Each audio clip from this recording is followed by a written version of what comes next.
चलिए इसी बीच आपको सीधे ले चलते हैं राजधानी भोपाल जहां पर डिप्टी सीएम मौजूद है और कैबिनेट बैठक को लेकर अहम फैसले को लेकर यहां पर जानकारी भी दे रहे हैं। को की नियुक्ति में अब ज़्यादा आसानी हो जाएगी। पैरामेडिकल काउंसिल के जो अधिनियम भारत सरकार ने बनाए उसके रूल्स अभी आ नहीं पाए हैं, इसलिए एमपी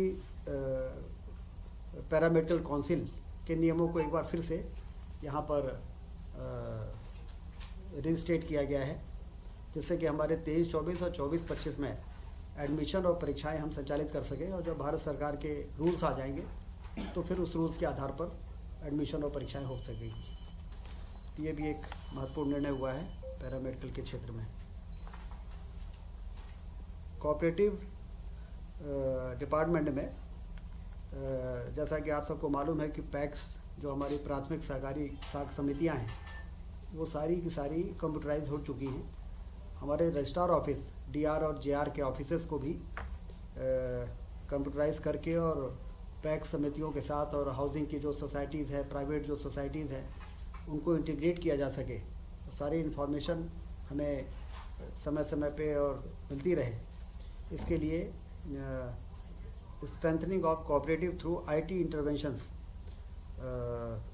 जिसमें 3.5 करोड़ 68 लाख रुपए खर्च होंगे। 60% भारत सरकार इसमें पैसा दे रही है और 40% स्टेट गवर्नमेंट लगाएगी। और इससे जो इंटीग्रेशन होगा आईटी का, उससे कोऑपरेटिव सोसाइटीज़ को चलाने में और उसकी मॉनिटरिंग में काफ़ी मदद मिलेगी। मध्य प्रदेश सिविल सेवा में महिलाओं की नियुक्ति के लिए 33% का जो रिजर्वेशन था उसको 35% किया गया है। बहुत ही महत्वपूर्ण निर्णय है महिला सशक्तिकरण की दिशा में कि अब मध्य प्रदेश में 35% रिजर्वेशन रहेगा नियुक्तियों में, सभी प्रकार की नियुक्तियाँ। एमपी गवर्नमेंट 33 से 35। सर ये जो एमपीपीएससी कंडक्ट करती है सिर्फ वो वाले या पीएससी और ईएसबी में जितनी भी नियुक्तियाँ होती हैं सारी। रीवा रीजनल इन्वेस्टर समिट बहुत सफल रही है। 4000 से अधिक प्रतिभागियों ने भाग लिया था और 31,000 करोड़ के निवेश के प्रस्ताव दिए गए हैं। 28,000 से अधिक लोगों को इसमें रोजगार मिल सकेगा।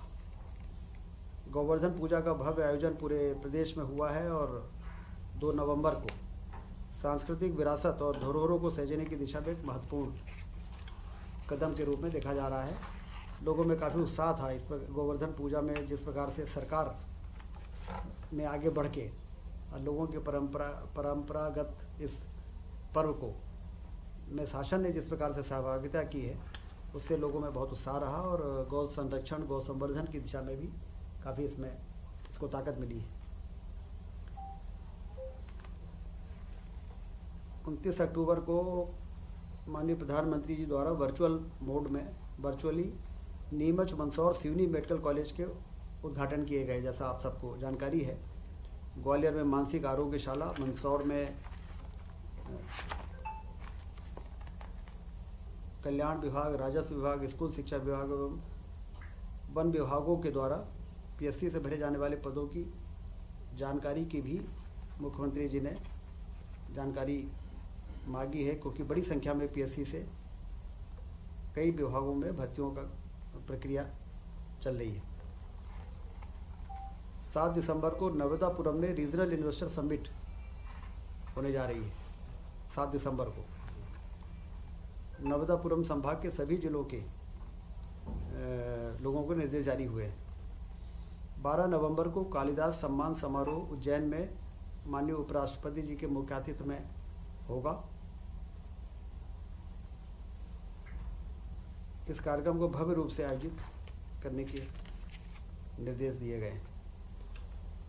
कुल मिला के आज मध्य प्रदेश की कैबिनेट ने, जैसा कि आपने देखा कि चाहे वो स्वास्थ्य विभाग हो, चाहे वो सहकारिता विभाग हो, चाहे वो अन्य विभाग हो, महत्वपूर्ण निर्णय आज लिए हैं और मध्य प्रदेश तेज़ी के साथ अपने उन लक्ष्यों को प्राप्त करने के लिए आगे बढ़ रहा है, जिन लक्ष्यों को प्राप्त करके हम प्रदेश की आर्थिक स्थिति को भी मौजूद करना चाहते हैं और हिंदुस्तान में एक अग्रणी राज्य के रूप में स्थापित होना चाहते हैं।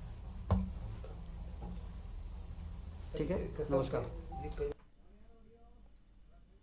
तो देखिए, आप डिप्टी सीएम राजेंद्र शुक्ल को सुन रहे थे, जहां पर कैबिनेट बैठक में महत्वपूर्ण फैसले लिए गए और इसी की जानकारी उनके द्वारा दी गई, जिसमें उन्होंने बताया कि मध्य प्रदेश यानी कि एमपी गवर्नमेंट में जो महिलाओं की नियुक्ति होती है उसमें 33 से अब 35% आरक्षण बढ़ा दिया गया और उसके साथ ही महत्वपूर्ण फैसले भी लिए गए हैं।